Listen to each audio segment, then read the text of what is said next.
A frustrating night, but what's your overall, was it frustration, the override emotion? Yeah, we're disappointed with I'm going to say just probably a little bit of this lack of quality, but the effort was there. We just couldn't score, and as simple as that. And it was just seemed the longer it went on, it was just going to be one of them nights for us. But we've managed to get a good crossing in the end. On the state of the pitch at the moment, we're trying to get it wide, which you'd exploit teams because of obviously the numerical advantage, and you'd want to stretch them, get them wide, get 2v1s against them, so you're going to get a guaranteed cross to go in the box. And then the way the pitch is, it becomes a leveller, and it don't matter whether you're sometimes down to 10 or not.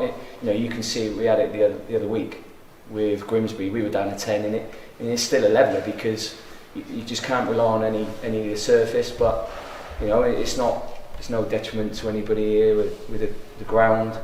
It's just the way it is, and it's just become more increasingly difficult to get a little bit of quality. But we managed it with the Ryan Haynes cross, and we got on the end of one. That was obviously just, I thought it would have been one of a couple, but it's so tough to score on that pitch. And obviously they went down to 10 men, but then they got the goal straight away. The fact they had someone to hang on to, that make it difficult. That's it. We were at Oldham a couple of weeks ago, and we know what it's like going down to 10 men. We've had 4 out of a spell of 5 games where we were down to 10 men, and all of a sudden the last one of that we got good at it. We got good at defending something to hang on to, and we scored against Grimsby, like I said, and it just gave them a lift. They've had the chance and put it away, and it's not great from our point of view, but he's took his goal well, and that's it. It's just given him something to cling on to, and that's what you want, isn't it? As a defender, and that's what you want. You think, right, here we go.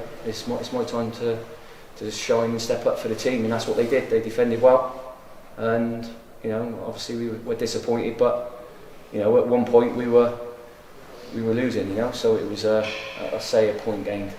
Yeah, so is that what you said to the players, and just credit them for keep going? In the end, it might be proved to be a decent point. Yeah, it's not. I don't know what's done to us in the league.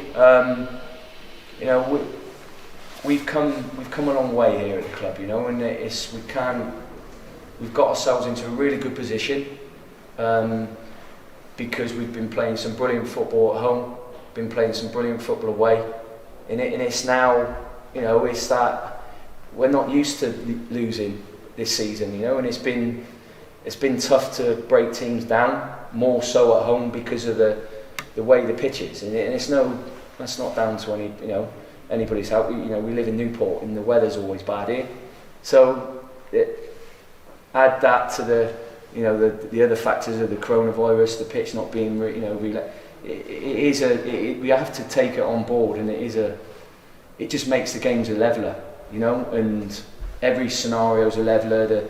Whether you go clean through, you're not, because of you got a guarantee another touch, so you get another chance. It is so hard, and it's normally set plays that have a bit of a difference, which we've seen over the years. But whether we just try to focus on that we had to be better than them in all them departments, i.e. set plays, long throws, second balls, first contacts, whatever it may have been. A horrible League 2 game, but they managed to get in front, and that was something for them to cling on. But that numerical advantage probably did help us, but it hasn't in a way, because that pitch has made the difference up for them. That's how I see it. Yeah, the fact that they went to 9 didn't come out at all. And then, do you feel that the players, maybe because of the little run you're in, did force it a bit at times when they got into that final third? Yeah, you could probably go the odd one that might have just gone long, when there probably wasn't enough grass to put it into, going in behind them. So it's just that knowing when and when not to do it is the key. But like I said, it normally on a great surface, we focus on getting it wide to stretch them, and then eventually we just get in the other side with the ball speed, and that's it, simple as that. But we weren't able to do that. It either takes 3 or 4 divots, and then gets to somebody's wrong foot, and then it needs an extra touch, then it buys players an extra second or so to get back in and get closer to a marker, and it was frustrating. But like I said, it was just the they kept going. Good positives that we didn't get beat. Positives are we got to go again now, and we got Forest Green, we got at home on Saturday, and then we got to run in games. It's still 19 games to go. We still got a lot of football to play, and it's a kick today. But do you know what? We've had worse. Thank you. Good luck. Thank you. What's going wrong, Wayne? Is it just the pitches? Is it the fact you just can't move the ball as you have been doing all season? But there's fundamentally we're playing. We've had to change everything. It's as a coach we're trying to get a team that can play football on a really brilliant, on a really good pitch, which we've had.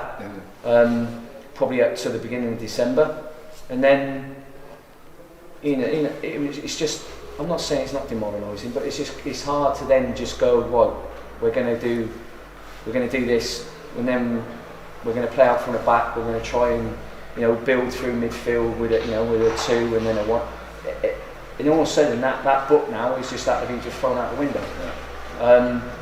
We had a spell where we thought, do you know what, we could probably work with it and still keep trying to play football on it, and that's now been thrown out of the ground, and it's just. Mentally, it's draining.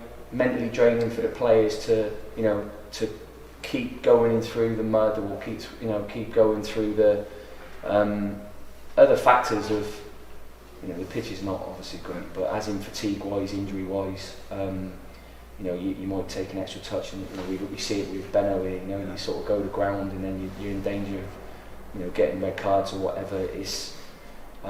There's a lot of factors. I wouldn't say it's going wrong. We've got a lot of home games to go. I think we've got, is it 11, 10 at home 10 now? Yeah, 10 at home. And then, it's going to be, we're going to have to keep fighting. It's Newport.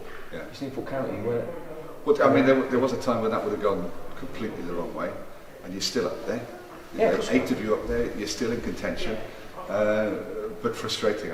He's a very proud manager. And quite rightly so. Yeah, quite rightly so. But we just couldn't manage to score, and it looked like it was just going to be their night. They blocked a few, and Nicky should have scored first half. Yeah.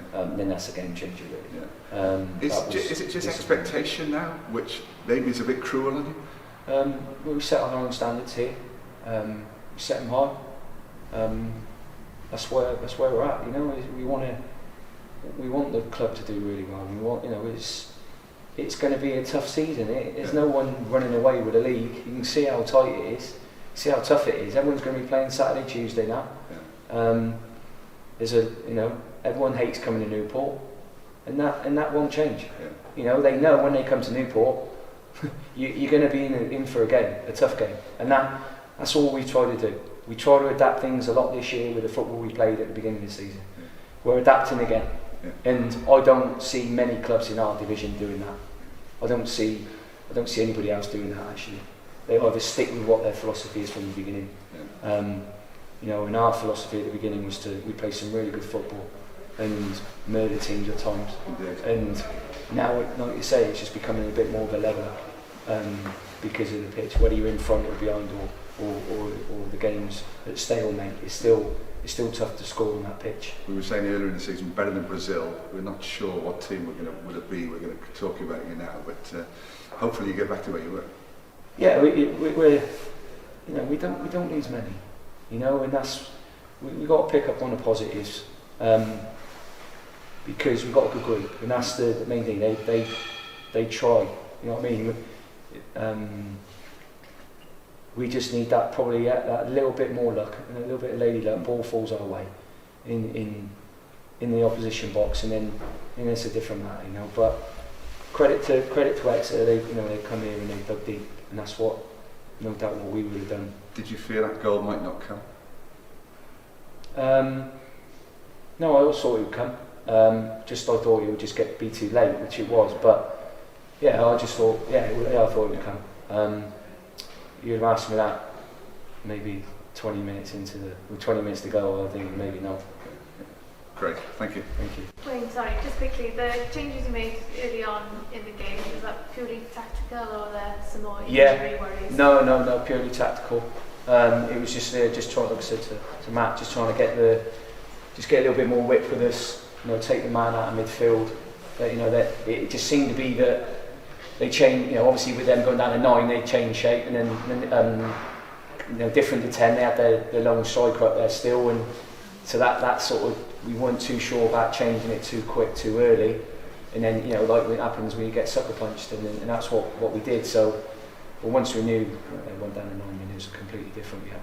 We had to just get extra bodies out wide for us to get crosses in the box, and then get an extra centre forward on to try and score.